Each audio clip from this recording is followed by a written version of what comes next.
Hey guys, it's Hannah and this is Bookworms Talk, and today we are going to talk about As Often as Miracles by Clementine Von Radics. You can purchase this through her Etsy. It's difficult to find, and that's why I'm kind of telling you guys where you can purchase it in case you're interested, but I'll link that down there. So I'm going to walk through some of my favorites, and I'm actually going to read off the poems because they're that beautiful, and none of them are really long, and so I feel like I can do that, and I'm going to work on my reading voice. So I'm going to first walk through some of my absolute favorites and some of my favorite lines, stuff like that. So I hope this isn't too long of a video. I'm going to try to make this under a 10-minute video just because all my poetry, book talk things always end up being really long. So I'm going to try to do this kind of fast. 6 memories from falling in love with an optimist. We met in the middle of a riot. She smiled so big she split my life in half, into before and after. She turned me into one of those anarchists who's just really hopeful. Revolutionaries, that in their hearts they are still children with tree branches. Deep down, she believes the world is perfectible. She told me there was no such thing as destiny, that I would finally be happy when I realized there was nothing in the world I could stop or control. 3 Beers In. This is one of, I think, the most quoted ones. This is one that I think I heard first of hers. I'm going to just read you a little piece from 3 Beers In. Here is the truth. It is hard to be in love with someone who is in love with someone else. I don't know how to turn that into poetry. This is one of my all-time favorites in this, so I'm going to read the entire thing for you. It's not really long, it's like a page. Here is what I know. You drink your coffee black, and we were afraid of each other. Once, you kissed my neck in front of your friends, and it made me very shy. Once you kissed my stomach, and I started crying. I see the tender way you touch things and want to kiss your nose, but I keep my mouth to myself. Your collarbones are craters big enough to fit my fist into. You are the most beautiful thing I've seen in months. I was not good to the last person I loved, so I punished my heart. I let it break and bleed out, then roughly sewed it back together. It was hard to write poems when I only know how to fuck you. I am always trying. I am thinking of some days. I am saying goodbye. You asked why I never write anything honest, so I am writing you this. You know how I said before that the other one was almost my favorite? This is easily my all-time favorite of hers that I've read. Oh. The same moon. You told me mornings were the best time to break your own heart. So here I am, smoking your brand of cigarettes for the scent. I wonder if you still sing Beatles songs while you make coffee. You said your mother sang them to you when you couldn't sleep. 19 years before we met, and 20 before you packed your books up in boxes while I was at work. By the way, I hate you for leaving all the photographs on the fridge. Taking them down felt like peeling off new scabs, felt like slapping a sunburn. I have spent so many nights carving your body into pillows. I could promise you nothing. Feels like sleeping with your arms slung over me, and your breath in my ear. Still, it's comforting to know we sleep under the same moon, even if she's so much older when she gets to me. I like to imagine she's seen you sleeping, and wants me to know you're doing well. 3 tomatoes and a mango. I'm going to read a little chunk from this. The way you say my name feels like fireworks on an unexpected day, like October 9th or April 22nd. This is a poem about the first time I saw you naked, and the night you showed up at my door at 2 a.m. with 3 tomatoes and a mango. My calendar was rude enough to remind me it's been 43 days since we last touched. Still, I'll calculate how long it would take me to walk.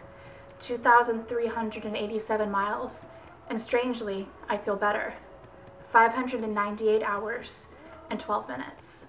I love that last part, and I want to quote it for my book. I do quotes at the beginning of my chapters and stuff, and I'm just going to try to contact her and be like, hey, is this cool? It's so good.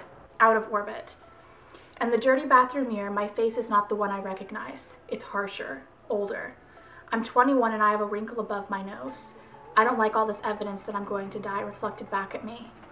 I don't like that I care more about phone calls than newspaper headlines. I don't like the way your smile is an exit wound. Maybe you are a mistake I made young. Maybe you are unprotected sex, a bad haircut. Maybe I won't go through life with a rock in my boot.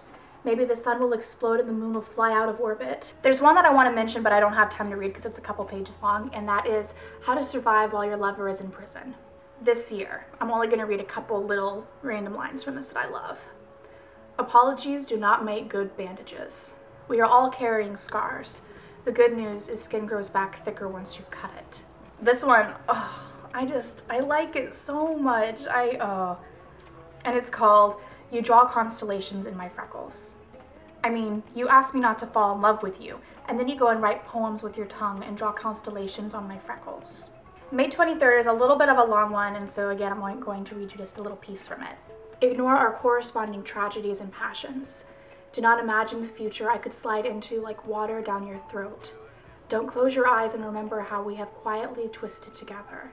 Whatever you do, don't remember the good. The good might lure you back to me. Instead, think only of the fears and call them convictions. Call yourself a wanderer.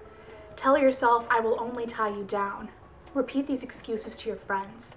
Pretend not to hear how flimsy the words sound. Go explore. Be alone. Find yourself. Meet uncomplicated girls. Don't learn their last names. Fuck them. You fear, and rightly so, what I will do to your life. I would challenge every thought, blur every line, and insist on vivid detail and subtext. I would ask too much. I would be an upheaval, a time stuck, the last thing you need, in the tiny bohemian chaos of your storyline.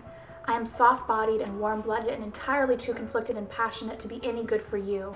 I would grab, I would insist.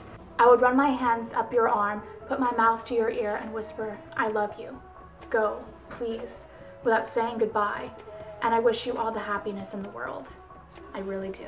Broken is another one of my favorites, and it's, I think, the longest one that's one of my favorites. And I'm going to read you a little piece from it, but the whole thing is just amazing. There are days I want to track down God, point to my life, and yell, none of this was part of my goddamn plan. But I know he'd just shrug and say, I'm sorry. I never meant to give the impression that this would be easy. I know none of this is easy. But that's why I invented time. It's a slow, steady promise. If you just hold on, just white-knuckle grip, keep breathing, time will take you far enough away from anything. It's a blessing. It will heal you if you let it. This next one is titled For Nikki. I know you and I are not about poems or other sentimental bullshit, but I have to tell you, even the way you drink your coffee knocks me the fuck out. I don't know why, I just love those last two lines. Even the way you drink your coffee knocks me the fuck out. I just love it. I really hope you guys enjoyed this. I've been reading a lot more poetry lately, and I hope you guys are okay with that. It's simply because I'm addicted to Netflix, and I'm trying to finish books, and when I have the pressure to finish them, it takes me longer. It's a thing I think that I caught. It's a disease that I caught in like middle school when I was forced to read books. So I feel like when I have that pressure behind me, it takes me so much longer to read it. So I'm trying to just like, it's okay, I'll just read what I want to read. But I still have that pressure. So I'm gonna try to get a full-length novel up here soon. So I am working on that. But I want to know your favorite quotes or your favorite poems. It doesn't even have to be just from this book. Let me know your favorites. I'm really excited about getting her next book. I definitely want it so much, and it's worth the price, because I will just go and reread those and memorize them, and I think they're so beautiful. So I will see you guys later next time on Bookworms Talk. Bye. And because I know you guys will ask, because you always do, this mug, it says stuff. I'll read it to you though. Prescription, coffee. Drink 1 mug by mouth. Repeat until feeling awake. Refills, as many as necessary. Warning, if not taken, may become quickly irritated by family members, coworkers, and pets. It's by Dr. Always Feel Good. Christmas! I love mugs, and this is hilarious. And morning coffee. Bye!